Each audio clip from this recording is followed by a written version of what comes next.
Alright, this is going to be my review for episode 5 of The Mandalorian. This one was called The Gunslinger, and it was directed by Dave Filoni. But it didn't really, I don't believe it said that he was directing it in the beginning, so I didn't really know who the director was. And in episode 4, I kind of feel like it was sort of like the Disney movies where, like, you know, like in The Last Jedi, all the male characters were just ineffectual, stupid, and all the female characters were all smart and sassy. And in episode 4, they introduced like 2 female characters who were kind of like that, where the female characters were experts and all the male characters were stupid. Like there was this scene where like Cara Dune, the what's she called, the shock troop, she like punched the Mandalorian in the head, and he fell down on the ground like head first, and his spine went like this, and he hit the ground, like his butt was up in the air, and he almost folded in half backwards because she hit him so hard. And at first I was like, is this gonna be one of those episodes where they just gotta take the Dick Van Dyke route? They gotta Dick Van Dyke the Mandalorian. If you're not familiar with Dick Van Dyke, he's like this early sitcom husband, and in the beginning of the show, he'd walk into the room, and there'd be this ottoman, and he'd just walk in, and he'd trip over the ottoman like a doofus, and like that was his thing. That was his like gimmick. Like he'd walk in, and like a bungling moron, he'd trip over the ottoman. I'm not sure if that was like the first example of males being doofuses in sitcoms, but maybe it was Ralph Cramden, because Ralph Cramden's wife always got the better of him. But anyway, every male character in every sitcom ever is a doofus, and I think of that phenomenon as being, you know, they Dick Van Dyke that character, and I thought they were going to do the same thing in this one, because I wasn't sure who the director was, but this one was Dave Filoni, and I gotta say, we're back on track. I think it's I thought we were going into that creepy, like, insecure women need to see men being shamed. So, but this was not that. In fact, like, even though I was like watching it with like, okay, when's it gonna come? When are they gonna, you know, try to make men look stupid by being bested by a woman? I was watching like, you know, like with apprehension, because I was like, because I really like this series. I like episode 1 through 3, and even episode 4. I think I gave it a C+, but it, you know, it's not horrible. Like, it didn't. There were some gross things that kind of annoyed me. Like, you know, like I said in the last episode, all the men were stupid. They didn't know whether the spear point goes forward or backward. The only person in the village who was able to shoot a gun was a woman. I don't know. It was kind of that episode was just weird.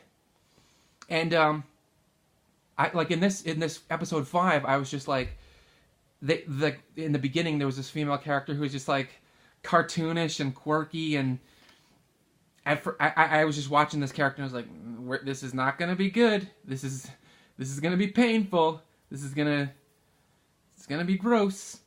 But this character, the goofy cartoon character female, didn't really ruin it. She was annoying, but you know, she didn't really affect the outcome of the story. There was another annoying male character, and at first I was like, this is like, what's with these directors and their casting?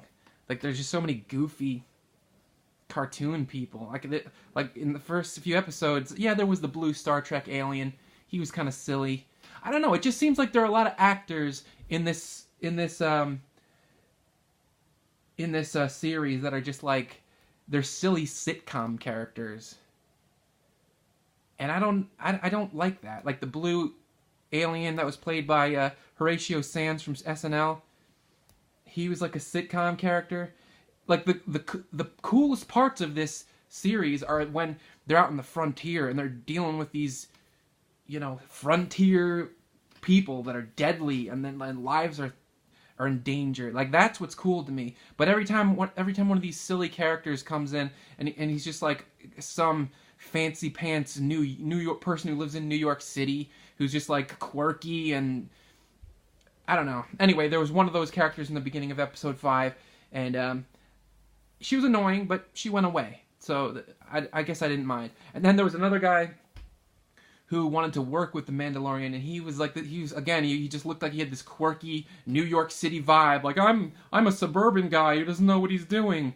Like, he just had this feeling, but he kind of developed into something else, which was kind of interesting. There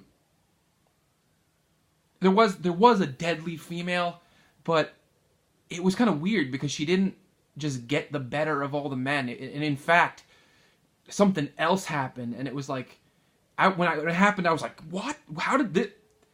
They didn't Dick Van Dyke the Mandalorian? She didn't Dick Van Dyke the Mandalorian sidekick in this episode? My expectations have been subverted. Like, you know how, like, Bryan Johnson, when he ruined episode 8, he was trying to subvert our expectations by making all the male characters just bungling boobs and all the women smart and sassy. Like, I was expecting that, but they subverted my act. That's like I was so ready to, brace myself for the impact of them saying, "Oh, men are stupid. We're all, they're all goofballs. They're Dick Van Dyke, these mother effers."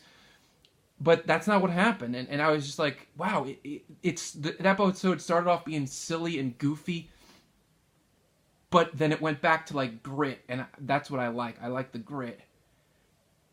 And this female character, I don't know if I want to spoil it, but I feel like they kind of ruined her chance of being like a reoccurring character, and I think that's a shame because I thought she was cooler than the Cara Dune lady. Like, Cara Dune, I don't know, like when she was talking about all the things that she did as a shock trooper, she just had this smile on her face, like, I don't know, like it seemed like she was just so bored with it, like she could just talk about it like she could talk about her cat. She just had the same manner as, like, the same facial expression or whatever. And then she was walking around, like, bragging, like, "Oh, if you want to go round 2." Like, she's just trying too hard to be tough, but she didn't carry herself in that way. Like, when they went like, in episode 4, the Mandalorian and Cara Dune went into this tent to blow it up and cause a diversion. And she was just, like, walking around like, I don't know what I'm supposed to be doing right now. Like, I think if she knew what she was doing, when she walked into the tent with them, she would have taken out her gun and stood by the door and stood guard while he was putting the bomb. But she was just like, "Yeah, what's in this vat of blue stuff?" And, like, she didn't know what she was doing. She didn't seem like she had her mind where she was. She didn't really seem like she knew. She didn't have the body language or the mannerisms. And also, she just looked like she had pancake makeup on. Like, her hair was all, like, I don't know. It just looked like she stepped out of a beauty salon. It looked like she was wearing mascara and pancake foundation makeup. She just didn't look like she was a fighter. But this woman in episode 5, I don't know. I believed her more. Like, she just, I don't know. She didn't look all glammed up, and she was, like, negotiating with the Mandalorian sidekick, and she was, like, kind of, she seemed competent, but not in a, she wasn't dripping with confidence or competence, in the way you might expect from a Disney show or a Disney movie or whatever. But yeah, like, boy, they subverted my expectations, and they did it skillfully. What else do I want to say about this episode? Yeah, I like how the goofy male character kind of did, like, a 180 in terms of, like, who he was. I don't want to spoil it.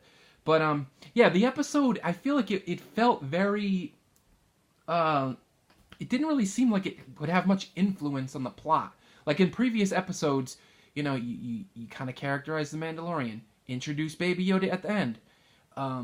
You you know, you characterize Baby Yoda a little bit more in the next episode, and then you kind of like have the dilemma of getting off of the planet that they were stuck on because the Jawas took apart the ship. Episode 3, you advance the plot even more. You deliver Baby Yoda to creepy German Imperial officer. Like the plot was advanced, and then the fourth episode, the plot was advanced a little bit more in that the Mandalorian wanted to settle down with Baby Yoda and find a place where he can grow up and have a good childhood. But episode 4 was like, nope, here's why you can't do that. And this episode, it was kind of a little bit more of that. It kind of suggested that the Mandalorian, not only does he have to take care of Baby Yoda, but he can't be employed now. He doesn't know, he can't work anymore because his skills, like he's a fugitive. His skills, you know, like he's unemployable. I'm not sure how to say it in any other way. It just seemed like the episode, I don't know, it didn't feel like it advanced much. Like what it advanced was very little, and the characters it introduced kind of went nowhere.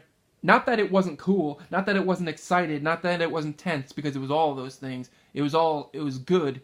But as far as the plot goes, I just felt like I feel like there should be more. Like something else should have happened. It was very short. I think it was only like 36 minutes. Do I have anything else to say about this? I don't know. Like the first 5-10 minutes, I thought that it was going to be a really dumb episode, because in the beginning it started off with this space dogfight, and one of the bounty hunters was like, I could bring you in warm, or I could bring you in cold. And then the Mandalorian did like a fancy trick, and he you know, got the better of the space bounty hunter, and then he was like, that's my line, and then he shot him. And I thought that was a little too, it just seemed a little too polished, but I don't know, it wasn't horrible. I don't know, let's see, I feel like it's time to give this a grade. I feel like I've been babbling a little too much. What grade should I give this? I feel like I'd give this one like a B, maybe a B+. Just because it toyed with my emotions. I thought they were just gonna Dick Van Dyke these guys again, but I don't know. I can't believe that that Disney made some of the choices that they did. Like, I feel like Disney's business model is make men look stupid at all costs, but they didn't do that. Like, they actually made the male characters have some dignity, and there's a female character who was not dripping with smugness, not, you know, it was acceptable. B+. Bye.